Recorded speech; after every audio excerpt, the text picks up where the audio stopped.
Middle. Child. My name is Sharon Rose Payne. I'm 52 years old. I grew up in Charlotte in the Shannon Park neighborhood just off. It's Lakedale Drive, right off the plaza. I actually don't have any memories of my childhood prior to the age of Never 15 have or so. I ever remembered anything from being little. I'm not sure why. I have 3 sisters, and I am a middle child. Being a middle child and not fitting in. I always felt like I didn't fit in with Child. my family and began acting out in school to get attention any way I could. Any attention I could get from anyone, good or bad. I also got felt attention good, doing that. so I kept acting out at home, I at wanted school, to fit in. I wanted everywhere. people to like me. I just couldn't do that. I even started a riot at my school for getting in a fight with a black girl. Black-white That riot was something at my school. I felt created proud the of. name of a toughie in school, and I thought that When was I was cool. 17, my family moved to Lake Norman and built a new house there. I remember rebelling.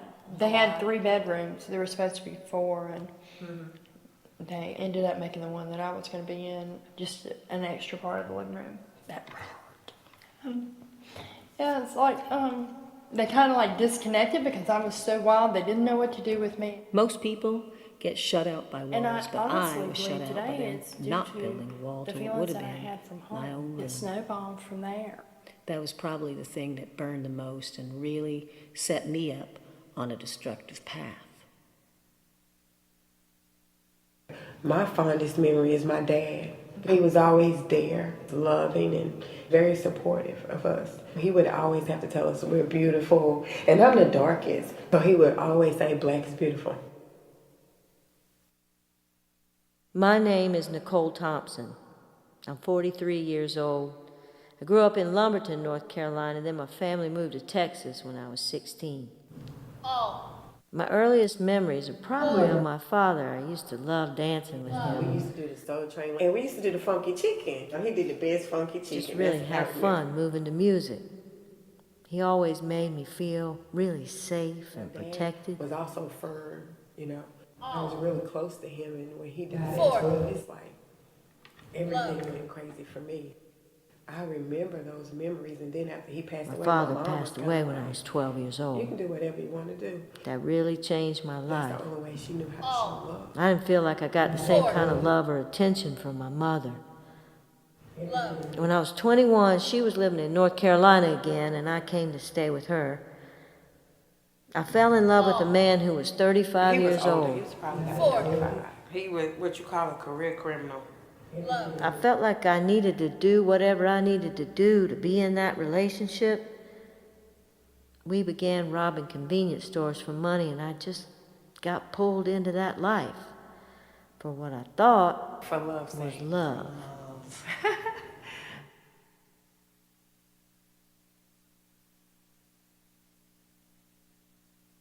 My name is Tanisha Moore. I'm 33 years old. I grew up in Norfolk, Virginia, and Savannah, Georgia. Split. In. He was in church. 2. 3-4 times a week. I was a first child. I think my mother, who had me when she was 17, was still figuring out how You know to that do it, so inflection's she in her overdid voice it. when she's calling you for certain things. So you know when she says your whole name, you in trouble. When I was a teenager, I realized I knew I was different. I knew I was gay. Caused a lot of conflict with my family, couldn't be me. especially my mother, who would not accept it. I just couldn't talk to her. I couldn't tell her how I felt, and because I knew what she thought was wrong. She became very hostile to me. I was a straight A student and went to barely making D's and C's. Purged me of the spirit by having our pastor and the ladies from our church come over and exorcise it. Trying to survive, and it's something in you that wants to come out, but who do you tell it to? They came over to my house, and we were in this white bedroom in our house where they had me stripped naked, and they were putting oil on my back and saying prayers and everything, trying to get the spirit out of me. But you know, when you were struggling, trying to figure out what it was, and I think that's what kind of like that point just turned my life. It turned my life because then I felt like I had to hide things from people. The open door. My name is Linda Carruthers. My childhood was pretty difficult because my mother was addicted to crack, so there were a lot of people in my life that were really bad. My father tried to keep us safe and be a good protector. When I was 14, I answered the door one night and there was someone out in the yard behind a tree. I told my dad there was someone out there, and when he went out, he was shot by a man who had dealings with my mother. He shot him once, and then when my father fell down, the guy put a gun in my father's mouth and fired again. I saw this happen, and I have felt that it was my fault, because if I had never opened the door and said what I said, he wouldn't have gone out there. I still carry that inside me my whole life.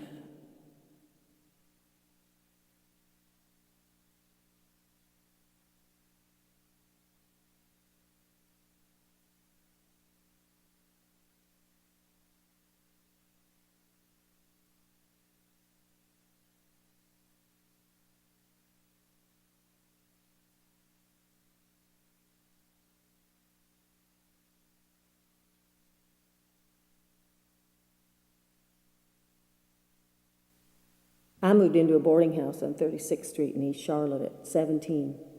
Started doing all kinds of The drugs. first thing that I did was smoke a joint. Honestly, the list of drugs I didn't do would be way shorter than the list of drugs I did. Within 2 I even years, shot I up started water. with other stuff. I was an IV drug user, from water to cocaine to tea to, Dilaudid, anything to get a rush. I was raped several times. Been raped. The first was outside a bar. I was in the dance club. It was an after hours. I really didn't know a lot about sex. A guy took me out. I walked outside with him. Well, he threw me on the ground, tore my clothes off, and had sex with me. And I'm laying there in the rain, in the grass, in the woods, beside a car tire. And I felt so dirty, but guess what I did? In order not to feel those feelings, I just got high again. Well, no big deal. And nothing was ever done about it. When I was 22 years old, I was arrested for armed robbery and kidnapping. 8 kidnappings and 4 armed robberies. And I got 2 years for each kidnapping. 4 days later, I turned 23. Most people think of kidnapping as when you take someone from their home and run away with them. In the state of North Carolina, if I told you to go in that room against your will, that's kidnapping.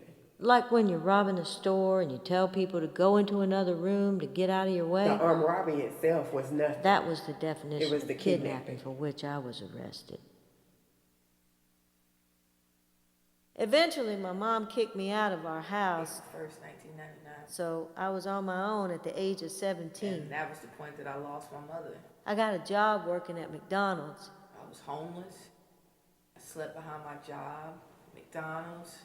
Finally saved a couple $100 to stay at the Budget Lodge Motel, so I gave him all my money to stay there. He let me live there, and I worked at McDonald's, and I come in at night and I clean rooms and fold towels and do whatever it is that they needed me to do, and that's how I was able to live. One night I was folding folding towels in towels. a room with the TV on. I was up one night, and that Army commercial came on TV. I felt that would be a safe place, so I joined. A week after I graduated high school, I was gone.